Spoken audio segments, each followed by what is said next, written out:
Delhi high court में equal MSP का case चल रहा है और जेसीओआर उसमें जीतने की पूरी संभावना है। लेकिन बता दें, रक्षा मंत्रालय और कुछ ऑफिसर चाहते हैं कि एमएसपी एमएनएस की बढ़ाई जाए, एमएनएस को ऑफिसर का दर्जा दिया जाए।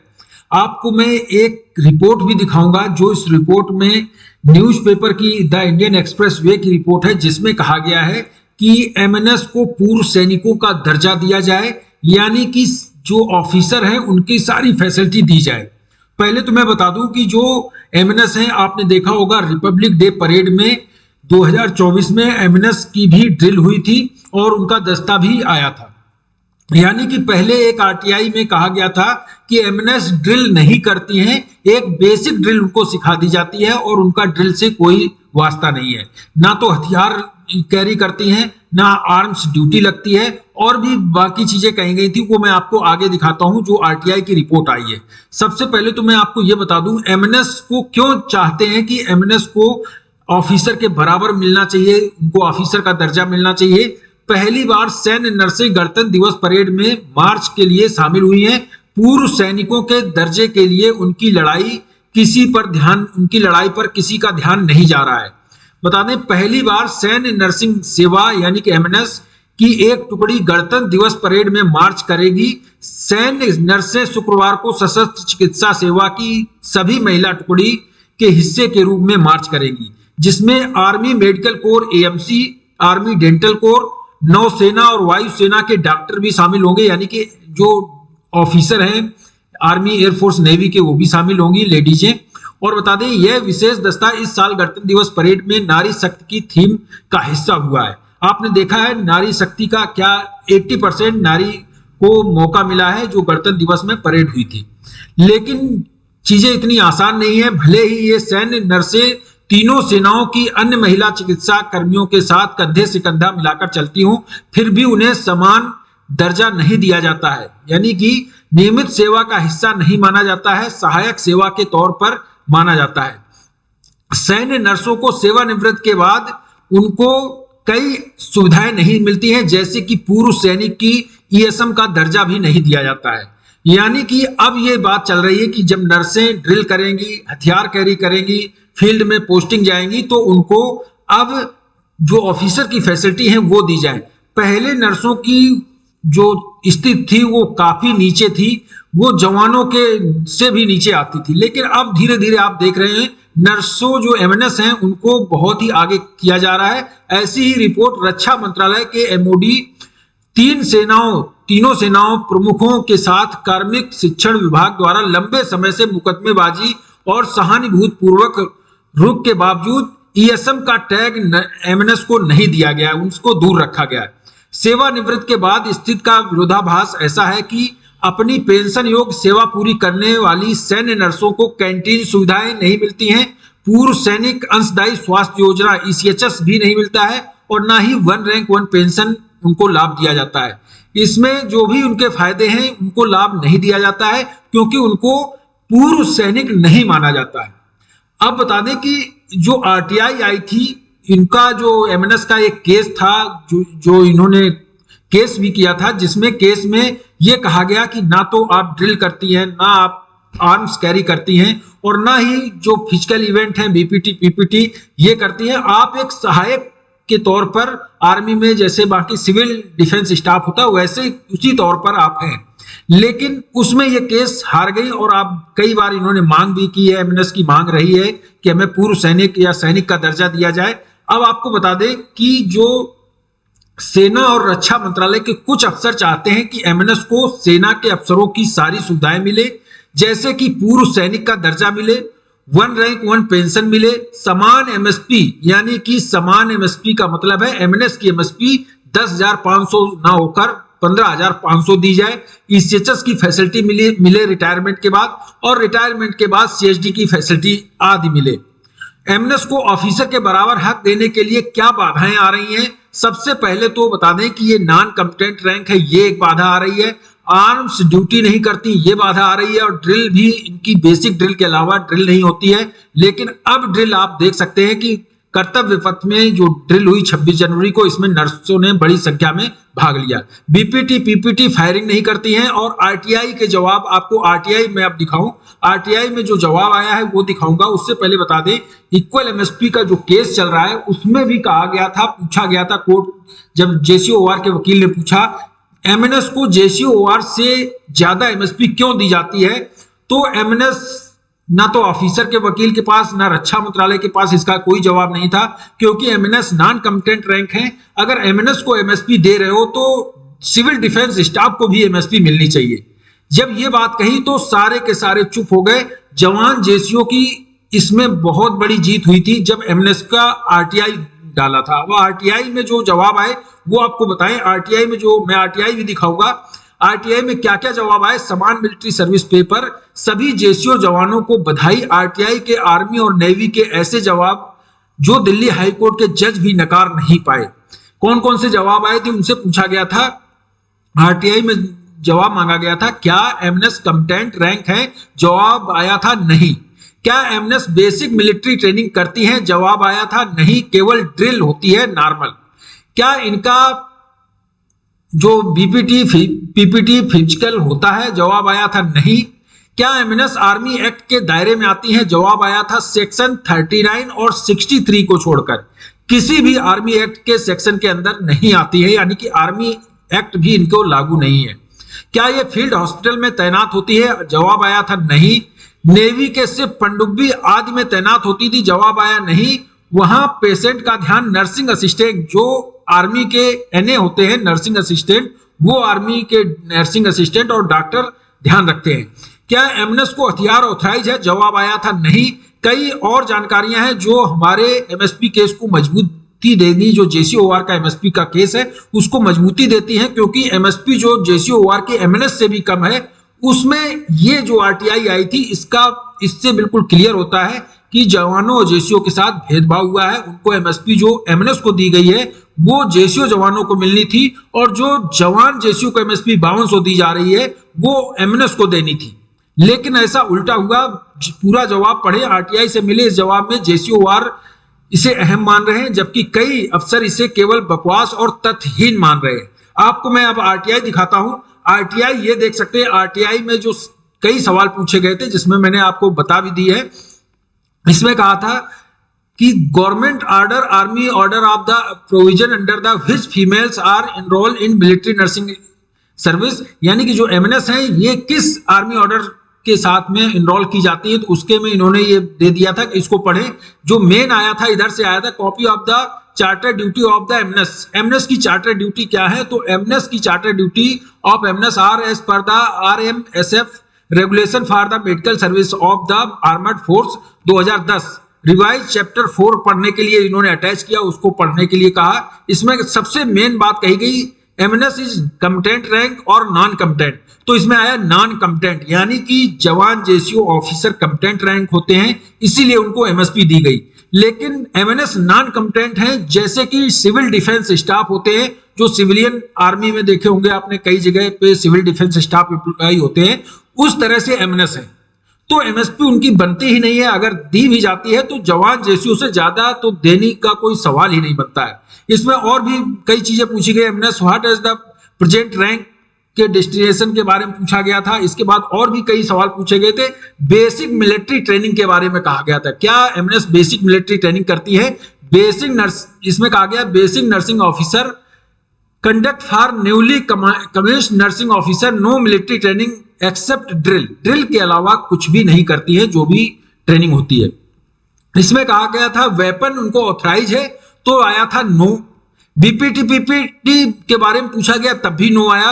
तो ये सारे जवाब आए थे। जिसमें आरआर हॉस्पिटल में तैनात होती हैं उसमें भी आया था नहीं तैनात होती हैं, इसके लिए जो एनए नर्सिंग असिस्टेंट होते हैं वो काम करते हैं।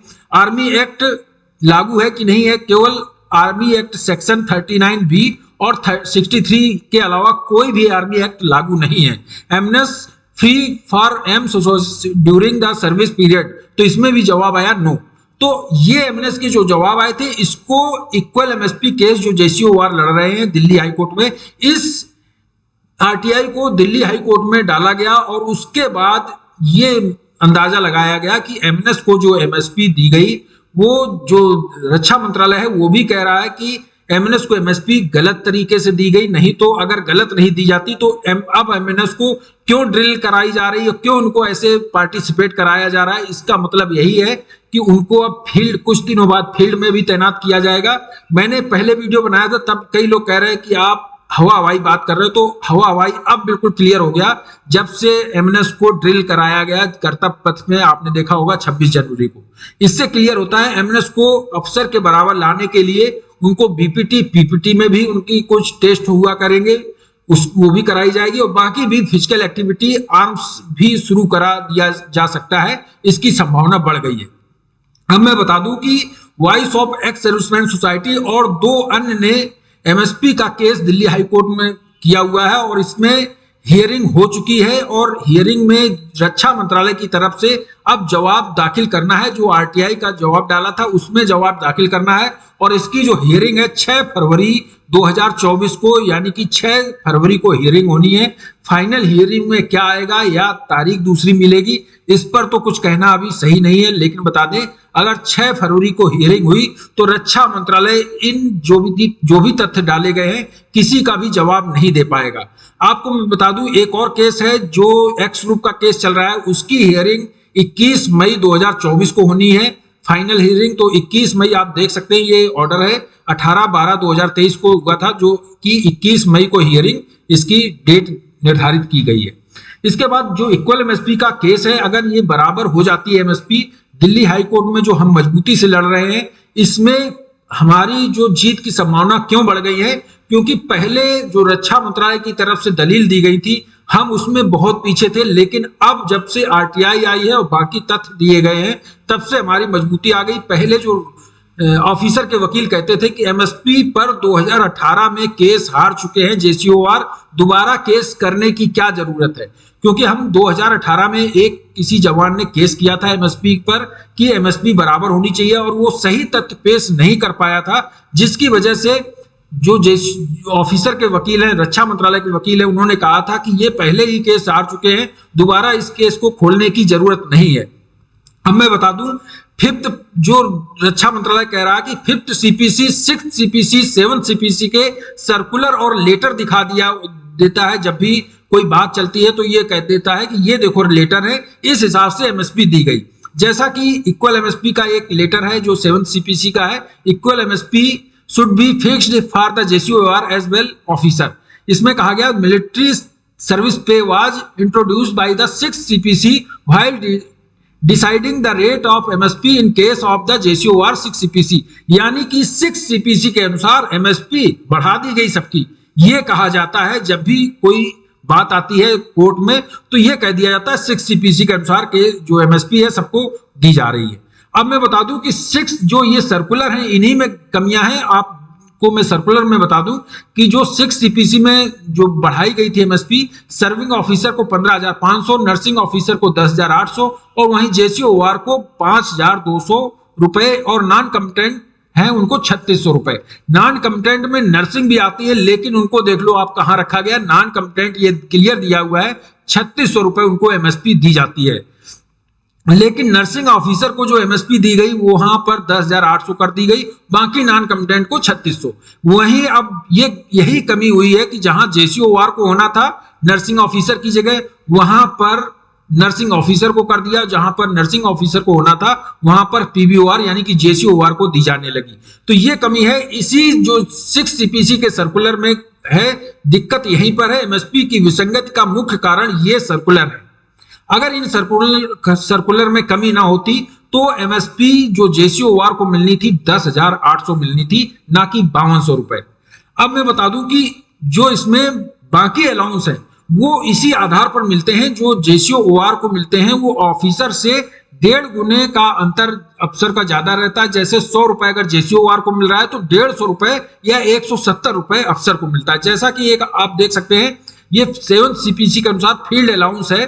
फील्ड अलाउंस में आप देख सकते हैं कि ऑफिसर को जो फील्ड अलाउंस दिया जाता है 10,500, वहीं जेसीओआर का जो फील्ड अलाउंस है 6,000 रुपए दिया जाता है। यानी कितना है अंतर, डबल का भी अंतर नहीं है। और लेकिन एमएसपी में आप देखेंगे 5,200 जेसीओआर को और अफसर को 3 गुना, इसमें 2 गुना भी नहीं हुआ है। इसलिए एमएसपी में हम पूरी तरह आश्वस्त हैं कि केस जीतेंगे, और ना ही रक्षा मंत्रालय के पास इसका जवाब है कि जब फील्ड अलाउंस इस एवरेज से बढ़े हैं तो एमएसपी भी उसी एवरेज से बढ़ना चाहिए, क्योंकि ये भी फील्ड सिचुएशन के आधार पर दी जाती है। नहीं तो एमएसपी सभी को दी जाती, जैसा कि सीएपीएफ है, पैरामिलिट्री फोर्स है, उनको इसीलिए नहीं दी जाती है कि एमएसपी एक स्पेशल कंपनसेशन के तौर पर केवल आर्मी, एयरफोर्स, नेवी, तीनों सेनाओं को देने के लिए बात हुई थी, लेकिन ऐसा नहीं हुआ। अब मैं एक चीज और आपको दिखा देता हूं। जो जेसीओआर ने कहा कि अफसर ने कहा कि एमएसपी बेस्ड ऑन रैंक के हिसाब से एमएसपी होती है। अगर रैंक के हिसाब से एमएसपी दी जाती होती तो ब्रिगेडियर से ऊपर वाली रैंक को एमएसपी 0 क्यों दी जाती है? रैंक के हिसाब से तो ब्रिगेडियर से ऊपर वालों को एमएसपी ज्यादा मिलनी थी, लेकिन ऐसा नहीं है। इसका मतलब यह हुआ कि रैंक के आधार पर एमएसपी नहीं दी जाती है। यह जेसीओआर ने दिल्ली हाईकोर्ट में कहा। अब मैं बता दूं कि एमएसपी, फिर उन्होंने, जो रक्षा मंत्रालय के वकील थे, उन्होंने कहा एमएसपी बेस्ड ऑन बेसिक पे, यानी कि एमएसपी बेसिक पे के आधार पर दी जाती है। फिर उसमें वही बात आई कि अगर जेसीओआर के वकील ने कहा कि जब एमएसपी बेसिक पे के आधार पर दी जाती है तो फिर एमएसपी ब्रिगेडियर से ऊपर वाली रैंक को क्यों कम 0 मिलती है? अगर रैंक के बेसिक पे के हिसाब से दी जाती है तो सबसे ज्यादा बेसिक पे जनरल की होती है, जनरल को तो एमएसपी 0 मिलती है। इन्होंने कहा कि एमएसपी बेसिक की पे के आधार पर दी जाती है, इसलिए अफसर को 15,500 और नर्सिंग ऑफिसर की इनकी एमएसपी ज्यादा है जेसीओ से, तो 10,800। वहीं जेसीओआर की एमएसपी 5200 रुपए, क्योंकि एमएसपी इनकी जो बेसिक है इनकी कम है। लेकिन अभी इसमें आप देखो कि जेसीओआर की बेसिक स्टार्ट होती है 18,000 से, वहीं जेसीओ की बेसिक स्टार्ट होती है 36,000 से बेसिक। तो इसमें बेसिक के आधार पर नहीं दी गई है, क्योंकि जेसीओआर को एक ही में रखा गया है। इसका मतलब एमएसपी जो दी गई है बेसिक के आधार पर नहीं दी गई है। किस आधार पर दी गई है अब मैं आपको बताता हूं। एमएसपी दी गई है बेस्ड ऑन रिस्क के आधार पर। रिस्क के आधार पर एमएसपी देना था, क्योंकि जो 6 सीपीसी में एक पैरा है, आपको वो भी बताऊंगा कि क्या पैरा है, जो बताता है कि एमएसपी रिस्क के आधार पर दी जाती है। जब बेसिक पे के आधार पर अफसर ने कहा तो इसका भी खंडन हो गया, क्योंकि बेसिक पे के आधार पर दी जाती तो जनरल की सबसे ज्यादा होती। रैंक के आधार पर कहा तो रैंक के आधार पर भी खंडन हो गया, क्योंकि एमएसपी अगर रैंक के आधार पर दी जाती तो जनरल की सबसे ज्यादा दी जाती, जबकि जनरल को दी नहीं जाती है। अब आरटीआई आई तो उसमें पता चला कि एमएनएस को एमएसपी तो मिलनी ही नहीं चाहिए, क्योंकि नॉन कंप्टेंट है। अगर मिलनी चाहिए तो 3600 रुपए इस समय के रेट के हिसाब से मिलनी चाहिए, लेकिन एमएनएस को तो जवान जेसीओ से भी ज्यादा मिल रही है। अब मैं बता दूं, कई अलाउंस ऐसे हैं जेसीओआर अफसर के बराबर है, कई अलाउंस में 70% का अंतर है। कई ऐसे अलाउंस हैं जबकि जेसीओ जवान जैसे फील्ड अलाउंस है उनमें 70% अफसर को ज्यादा मिलता है, जवानों को 70% कम मिलता है जेसीओ जवानों को। लेकिन एमएसपी का अंतर 300% का है, यानी कि 3 गुने का अंतर है। यही एक सबसे बड़ी विसंगति है, और इसी वजह से ये केस दिल्ली हाईकोर्ट में चल रहा है और पूरी मजबूती से जेसीओ जवान इस पर खड़े हुए हैं। फील्ड एरिया अलाउंस जेसीओआर को जहां पर 15,000 मिलता है, वहीं अधिकारियों को 25,000 दिया जाता है। तो कितना बड़ा अंतर है फील्ड अलाउंस में, और एमएसपी में कितना बड़ा अंतर है, 3 गुना का, यहां पर 2 गुना भी नहीं है। इससे सिद्ध होता है कि एमएसपी रिस्क अलाउंस है, और इसमें जो कमियां की गई हैं, जवान जेसीओ को जो एमएनएस को मिलना था वो जवान जेसीओ को मिलना था, जो एमएनएस को दिया गया है वो जवान जेसीओ को मिलना था। अब मैं बता दूं, 5th सीपीसी के एक पैरा में कहा गया है पीबीओआर और ऑफिसर दोनों को समान रिस्क है, इसलिए इनको स्पेशल कंपनसेशन मिलना चाहिए। ये पैरा में सिर्फ लिखा है और इसी आधार पर एमएसपी दे दी गई, लेकिन इस पैरा का सही सम्मान नहीं हुआ। अब मैं बता दूं, समान मिलिट्री सर्विस पे का फैसला सैनिकों के हित में ही दिया जाएगा। यदि जज साहब यही मन बना लें कि ये फैसला हमें सरकार के पक्ष में देना है तो बात अलग है, नहीं तो इसमें जेसीओ जवान पूरी तरह से जीतेंगे। अब मैं बता दूं, 5th सीपीसी, 6 सीपीसी, 7 सीपीसी में MSP based on basic salary. Basic salary पर सबसे पहले तो अफसर को, अगर बेसिक सैलरी पर दी गई होती तो अफसर को बेसिक सैलरी के हिसाब से एमएसपी दी गई है, क्योंकि अफसर को की बेसिक सबसे ज्यादा है तो 15,500, एमएनएस की उसके बाद है तो 10,800, और जेसीओ की है उसके बाद। तो जेसीओ को लगभग 10,500 तो मिलनी ही चाहिए अगर बेसिक के आधार पर, लेकिन यहां पर जेसीओ को पीबीओआर करके एमएसपी 5200 कर दी गई, जबकि रैंक के आधार पर अगर होती, बेसिक के आधार पर होती, तो ये एमएसपी जेसीओ को तो 100% ज्यादा मिलनी थी। जवानों को भले ही 5200 मिले, क्योंकि रैंक आप बेसिक के आधार पर दे रहे हो, रैंक के आधार पर दे रहे हो, तो हो सकता है जेसीओ को, जवान को 5200 ही मिले, लेकिन जेसीओ को ज्यादा मिलनी ही थी, क्योंकि बेसिक सिपाही की 18,000 है, वहीं जेसीओ की 50,000 के आसपास बेसिक रहती है।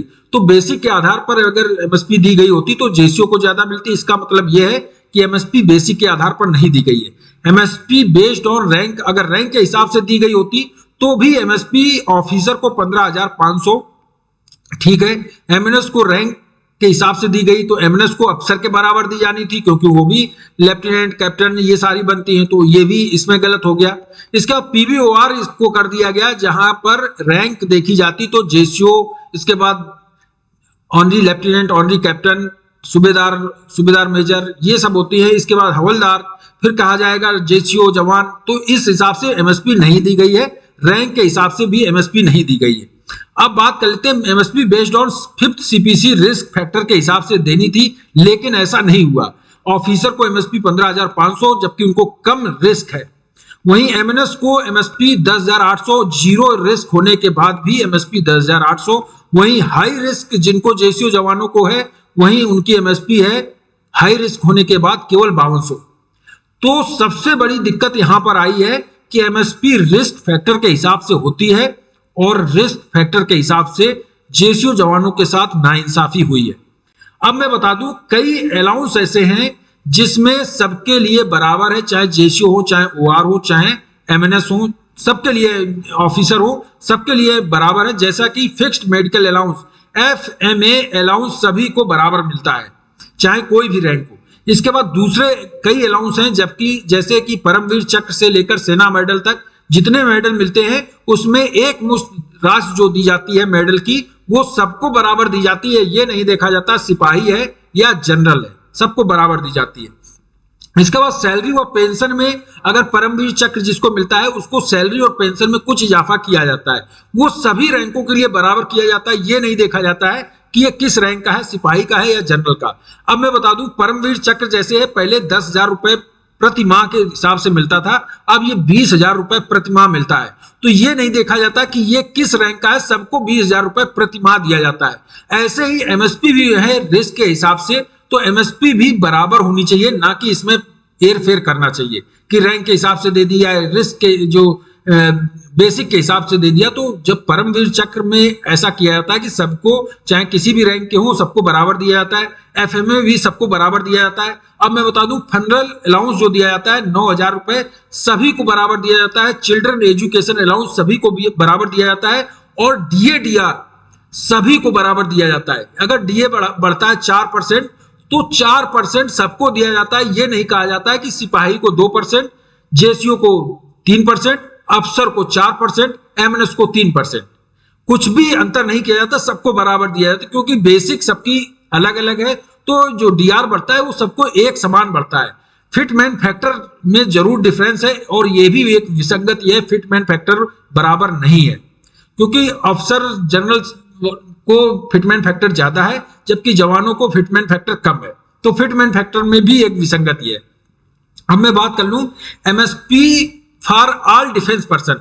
एमएसपी जो देना था 5th पे कमीशन के अनुसार सभी डिफेंस पर्सन को देना था, but non competent less other than competent rank, यानी कि एमएसपी ज्यादा मिलनी थी कम्पिटेंट रैंक को, एमएसपी कम नहीं होनी थी। जो कम्पिटेंट रैंक है, जैसे कि जेसीओ जवान और ऑफिसर कम्पिटेंट रैंक है, इनको एमएसपी नॉन कम्पिटेंट रैंक से कम नहीं होनी थी। 5वें और 6th पे कमीशन में एमएसपी देने के लिए सभी डिफेंस पर्सन को 2 कैटेगरी में बांटा गया था। एक कम्पिटेंट रैंक थी, जिसमें कि ऑफिसर, जेसीओ, ओआर आते थे, और एक नॉन कम्पिटेंट थी, जिसमें कि एमएनएस और non competent enrol in air force. तो ये 2 कैटेगरी बनाई गई थी। जो एमएसपी देनी थी 15,500, जेसीओ ओआर ऑफिसर को 1 देनी थी, और वहीं नॉन कम्पिटेंट को 1 देनी थी। लेकिन ऐसा नहीं हुआ, इसमें विसंगति पैदा की गई, और यही कारण हुआ कि जो दिल्ली हाईकोर्ट में केस चल रहा है, केस इसीलिए किया गया है क्योंकि इसमें जो जितने सर्कुलर जारी हुए हैं, उन सर्कुलर में ही कमियां हैं।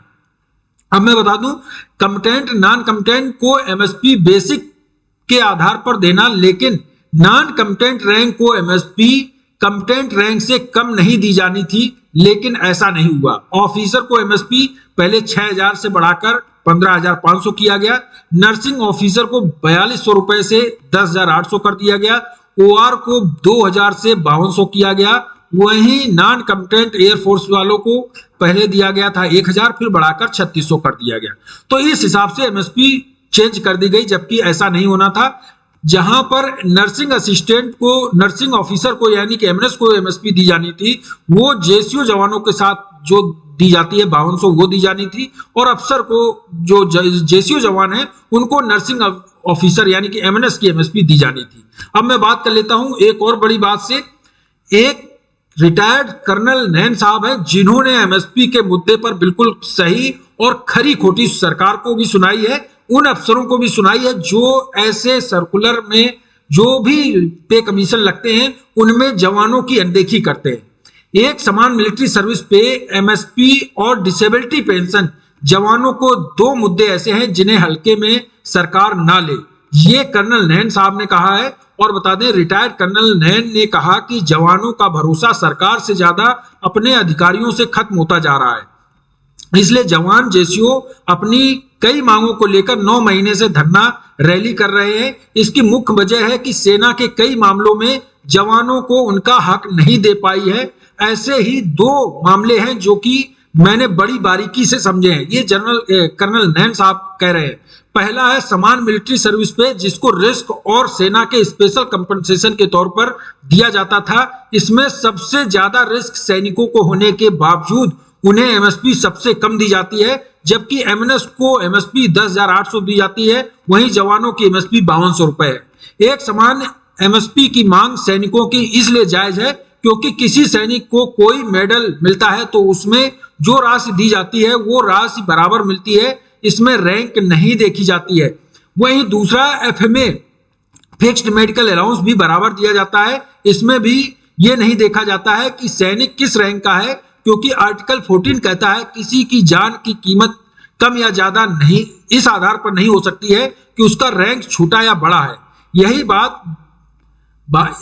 बात पर भी लागू होती है, यही बात सैनिकों पर भी लागू होती है। दूसरा जायज मुद्दा है डिसेबिलिटी पेंशन का। सैनिकों की ड्यूटी के दौरान कोई भी शारीरिक समस्या होती है तो उसे सिविल में इलाज के लिए डिसेबिलिटी पेंशन दी जाती है। इसमें भी ये नहीं कहा जा सकता है कि जवान को सिविल में इलाज सस्ता और अधिकारियों को महंगा मिलता है।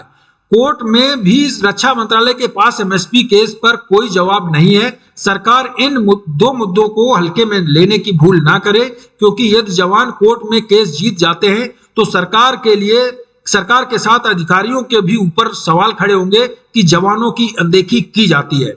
तो ये कर्नल नैन साहब ने कहा है और कर्नल नैन साहब की बात बिल्कुल सही है। जवान भी यही बात कह रहे हैं, कर्नल साहब भी यही बात कह रहे हैं।